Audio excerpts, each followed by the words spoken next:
Shalom pemirsa Klavos Sukacita di mana saja berada, puji Tuhan. Kita jumpa lagi di saat ini untuk membaca dan merenungkan kebenaran firman Tuhan. Untuk itu sebelum kita membaca dan merenungkan kebenaran firman Tuhan, baiklah mari kita berdoa minta tuntunan terang Roh Kudus. Kita berdoa. Bapa kami yang berada di dalam sorga, kami bersyukur untuk waktu yang Tuhan izinkan bagi kami untuk ada lagi di sekitar firman-Mu. Kami hendak membaca dan merenungkan firman-Mu. Biarlah Roh Kudus menguasai hati dan kehidupan kami, baik hamba-Mu sebagai pelayan firman di saat ini, tetapi semua umat-Mu yang mendengarkan firman-Mu melalui channel ini. Kami semua diberkati Tuhan untuk memahami maksud-maksud Tuhan melalui kebenaran firman-Mu. Berbicaralah kepada kami semua ya Allah ya Bapa, kami siap mendengarkannya. Amin. Bapak, Ibu, Saudara, dan anak-anak yang Tuhan Yesus Kristus kasihi, pemirsa Klavos Sukacita di mana saja berada, firman Tuhan kita di hari ini terangkat dari kitab Daniel pasal 2 ayat 12 hingga ayatnya yang ke-23. Kitab Daniel pasal 2 ayat 12 hingga ayatnya yang ke-23. Demikian firman Tuhan. Daniel pasal 2 ayat 12 sampai 23. Maka raja menjadi sangat geram dan murka karena hal itu, lalu dititahkannya untuk melenyapkan semua orang bijaksana di Babel. Ketika titah dikeluarkan supaya orang-orang bijaksana dibunuh, maka Daniel dan teman-temannya pun terancam akan dibunuh. Lalu berkatalah Daniel dengan cerdik dan bijaksana kepada Aryok, pemimpin pengawal raja yang telah pergi untuk membunuh orang-orang bijaksana di Babel itu. Katanya kepada Aryok, pembesar raja itu, mengapa titah yang begitu keras ini dikeluarkan oleh raja? Lalu Aryok memberitahukan hal itu kepada Daniel. Maka Daniel menghadap raja dan meminta kepadanya supaya ia diberi waktu untuk memberitahukan makna itu kepada raja. Kemudian pulanglah Daniel dan memberitahukan hal itu kepada Hanaya, Misael, dan Asaria, teman-temannya, dengan maksud supaya mereka memohon kasih sayang kepada Allah semesta langit mengenai rahasia itu, supaya Daniel dan teman-temannya jangan dilenyapkan bersama-sama orang-orang bijaksana yang lain di Babel. Maka rahasia itu disingkapkan kepada Daniel dalam suatu penglihatan malam. Lalu Daniel memuji Allah semesta langit.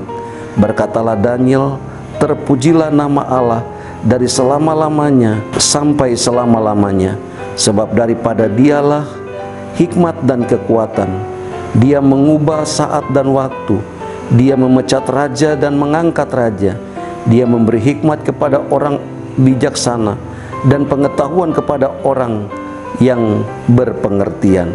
Dialah yang menyingkapkan hal-hal yang tidak terduga dan yang tersembunyi. Dia tahu apa yang ada di dalam gelap dan terang ada padanya. Ya Allah, nenek moyangku, kupuji dan kumuliakan Engkau, sebab Engkau mengaruniakan kepadaku hikmat dan kekuatan, dan telah memberitahukan kepadaku sekarang apa yang kami mohon kepadamu. Engkau telah memberitahukan kepada kami hal yang dipersoalkan raja. Demikian jauh pembacaan firman Tuhan. Haleluya. Bapak, Ibu, Saudara, anak-anak yang diberkati Tuhan, dari bagian pembacaan firman Tuhan ini, tema yang hendak kita renungkan adalah dari Tuhan hikmat dan kekuatan. Bapak, Ibu, Saudara, dan anak-anak yang diberkati Tuhan, pemirsa Klavos Sukacita di mana saja berada, ada 3 hal penting yang kita temui dari bagian perikop pembacaan ini. Yang pertama adalah sikap raja yang menjadi sangat geram dan murka karena para kasdim menyampaikan kepada raja tidak ada seorang pun di muka bumi ini yang dapat menjelaskan mimpi dari raja dan apa makna daripada raja, termasuk orang berilmu sekalipun termasuk ahli jambi atau seorang kasdim sekalipun. Sementara raja sangat gelisah dan sangat mengharapkan ada jawaban atau ada orang yang mampu menceritakan mimpinya dan makna dari mimpi tersebut. Karena tidak ada dapat jawaban, sehingga raja mengeluarkan titah untuk membinasakan semua orang-orang yang bijaksana di Babel. Nah, hal yang kedua Bapak Ibu Saudara, sikap Daniel terhadap titah raja yang berakibatkan pada ancaman bagi Daniel dan teman-temannya pun akan dibunuh, yakni Hanaya, Misael, dan Asaria, dan juga semua orang-orang bijaksana di Babel pada waktu itu. Nah, sehingga Daniel menghadap Airokh supaya meminta kepada raja. Daniel menghadap raja supaya dia diberi waktu untuk dapat menjawab apa permasalahan yang dihadapi raja pada saat itu, untuk menjawab apa makna dari mimpi raja pada saat itu. Nah, menarik dari bagian ini Bapak Ibu Saudara, yakni hal yang ketiga, Daniel memohon kasih sayang Allah. Daniel memohon agar Allah menyingkapkan apa yang sedang dihadapi oleh Raja Nebukadnezar tentang mimpinya tadi. Dan apa yang terjadi Bapak Ibu Saudara, anak-anak yang Tuhan Yesus Kristus kasihi, Allah pun menyingkapkan itu dalam kehidupan Daniel dan ketiga temannya tadi, sehingga mereka dapat menjelaskan mimpi dari raja. Dan setelah mereka menjelaskan mimpi dari raja dan maknanya, raja pun memuliakan Allah yang disembah oleh Daniel dan teman-temannya. Nah, sehingga apa yang dilakukan oleh Daniel ini berdampak besar untuk semua orang yang bijaksana.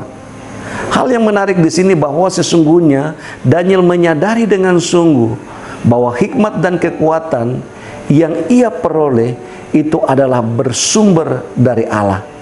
Ketika Daniel memberi diri kepada Allah, memohon kepada Allah, sehingga Allah menganugerahkan itu kepadanya. Bapak Ibu Saudara dan anak-anak yang Tuhan Yesus Kristus kasihi, pemirsa Klavos Sukacita di mana saja berada.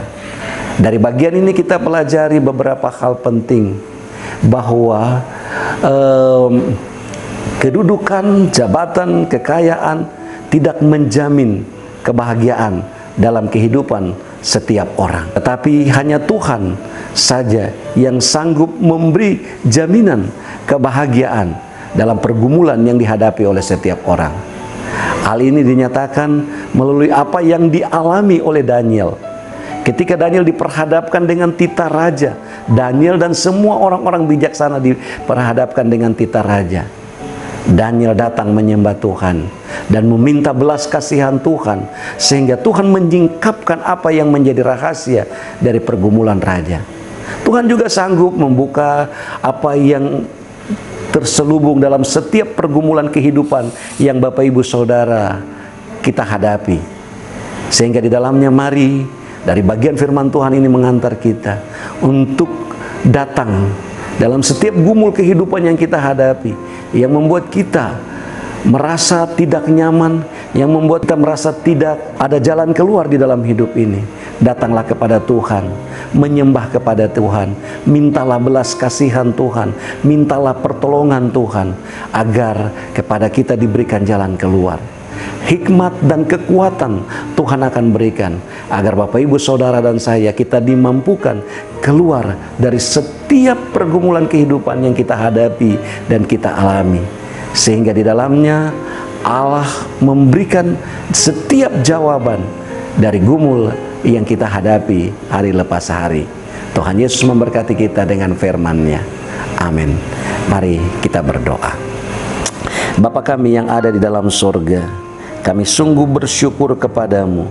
Sesungguhnya bahwa hikmat dan kekuatan bersumber daripada Engkau Tuhan. Untuk itu ajarlah kami untuk tetap terus menyembah Engkau Tuhan, meminta dan memohon agar Engkau mencurahkan hikmat dan kekuatan kepada kami melewati setiap gumul kehidupan yang kami hadapi dan kami alami. Terima kasih Bapa di surga, Engkau berkati setiap umat-Mu yang mendengarkan firman-Mu melalui channel ini, sehingga mereka juga diberkati Tuhan di dalam seluruh kehidupan mereka. Terima kasih Bapa di surga, kru channel Klavos Sukacita di dalam seluruh tugas dan tanggung jawab penyiaran dari pemberitaan firman Tuhan ini juga Tuhan Engkau memberkati. Terima kasih ya Allah Bapa di surga, ampunkanlah pelbagai salah dan dosa kami. Hanya di dalam nama Tuhan Yesus, sumber kekuatan dan hikmat, kami berdoa. Amin. Shalom, Tuhan Yesus memberkati.